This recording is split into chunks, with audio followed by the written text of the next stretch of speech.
요한복음 18장 28절부터 32절 말씀입니다. 사람들이 가야바의 집에서 총독관저로 예수를 끌고 갔다. 때는 이른 아침이었다.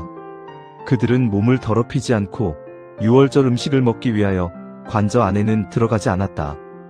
빌라도가 그들에게 나와서 당신들은 이 사람을 무슨 일로 고발하는 거요? 하고 물었다. 그들이 빌라도에게 대답하였다.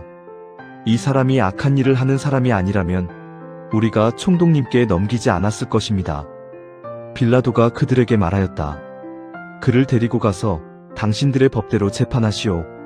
유대 사람들이 우리는 사람을 죽일 권한이 없습니다 하고 대답하였다. 이렇게 하여 예수께서 자기가 어떠한 죽음으로 죽을 것인가를 암시하여 주신 말씀이 이루어졌다.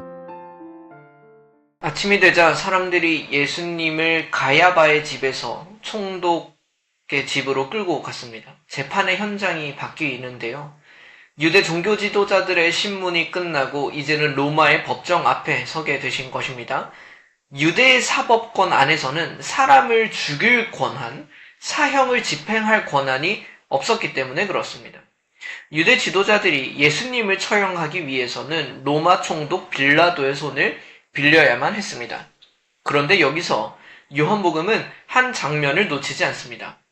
예수님을 끌고 온 유대 지도자들이 정작 관저 안으로는 들어가지 않는 것입니다. 그 이유가 무엇이라고 기록되는지 볼까요? 그들은 몸을 더럽히지 않고 유월절 음식을 먹기 위하여 관저 안에는 들어가지 않았다. 이방인의 집에 발을 들이면 유대인으로서 부정해지니까 유월절을 지킬 수 없었기 때문이었다. 그래서 그들은 문 밖에 서 있고 빌라도가 그들에게 나오는 겁니다. 참 모순적인 사람들입니다. 생각해 보십시오. 그들은 이방인의 집에도 발을 들이지 않으려고 조심합니다. 거리를 둡니다. 유월절의 정결을 지키기 위해서라고 말합니다. 그런데 그렇게 자신의 정결을 지키겠다는 사람들이 하고 있는 이 일이 무엇이냔 말이죠. 죄를 짓지도 않는 사람을 죽이려고 애쓰는 일을 하고 있습니다. 유월절 어린 양으로 오신 예수님을 어떻게든 죽이겠다는 사리가 가득합니다. 이방인의 집으로 발을 내딛는 것은 그토록 두려워하면서 무죄한 살인을 저지르는 것은 조금도 두려워하지 않고 있다는 말입니다. 겉으로 보이는 정결은 그토록 예민하게 굴면서 죄 없는 한 사람을 죽이는 일에는 무감각한 것처럼 보이더라. 참된 정결이란 무엇인가? 라는 질문이 제기될 수밖에 없습니다. 참된 거룩이 무엇이냐고요?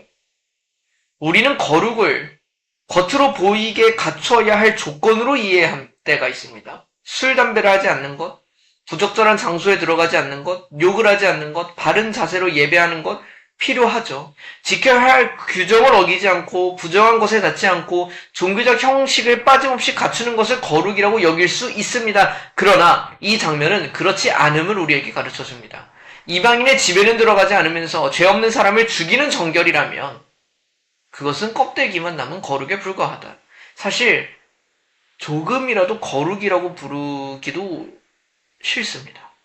참된 정결, 참된 거룩은 마음과 행위의 의로움에 있어야 한다. 우리는 거룩을 자꾸 축소하려고 하는 거예요. 지켜야 할 삶의 태도를 잘 지키고 예배와 기도의 형식을 잘 갖추고 해서는 안 될 일을 피하면 거룩을 닮았다고 생각합니다. 그러나 우리는 돌아봐야 합니다. 정작 마음은 은밀한 죄로 가득하고 이웃을 향한 미움과 원망이 가득할 수 있습니다. 그리고 그에 대해서는 심지어 일말의 죄책감도 느끼지 않을 수 있다고요. 유대 지도자들이 그 집은 들어가지 않으면서 한 사람을 죽이는 일에는 양심의 가책도 느끼지 않았던 것처럼.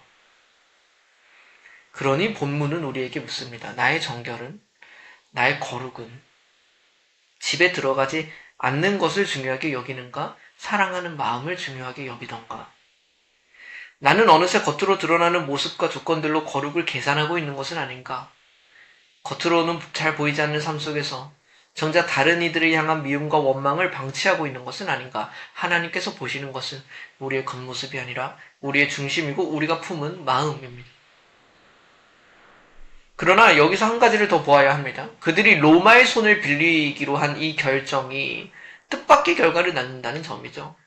유대식 처형을 만약에 진행했다라면 돌로 치는 거겠죠. 그러나 로마의 손에 넘겨지시면서 예수님께서는 십자가에 달려 돌아가시게 되었습니다. 예수님께서 예언하셨던 그 죽음의 방식이 이렇게 성취되는 거예요. 사람들은 끝까지 자기 생각대로 악한 계획대로 움직였지만 그 생각과 계획조차 하나님의 계획을 이루는 통로로 사용되고 있단 말입니다. 껍데기만 남은 거룩으로 인한 계획에서도 하나님의 구원은 이루어지고 있었다는 거예요. 하나님께서는 악한 사람과 계획을 초월하여 계시는 분이십니다. 그러나 이 사실이 우리의 껍데기만 남은 거룩을 정당화해주지는 않습니다. 우리는 이것을 버려야 합니다. 진짜 거룩을 취해야 합니다. 마음과 중심의 거룩이 우리 안에서 회복되기를 소망합니다. 잠시 함께 기도합시다. 하나님 아버지, 저희는 거룩을 겉모습으로 축소하여 지켜야 할 것을 어기지 않고 형식을 갖추면 거룩하다고 생각했습니다. 그러나 정작 마음속에 품은 더러운 것들에는 무감각했습니다. 더러운 마음으로 깨끗해 보이는 일을 하는 것으로 만족했습니다. 어떤 때는 양심의 가책도 느끼지 못했습니다. 우리의 가식과 죄악을 용서하여 주십시오. 타락한 우리를 불쌍히 여겨 주십시오. 참된 거룩을 회복하게 하여 주십시오. 겉모습이 아니라 마음의 중심에서 거룩이 회복되게 하여 주십시오. 깨끗한 마음과 행위로 주님 앞에 서게 하여 주십시오. 예수 그리스도의 이름으로 기도드립니다. 아멘.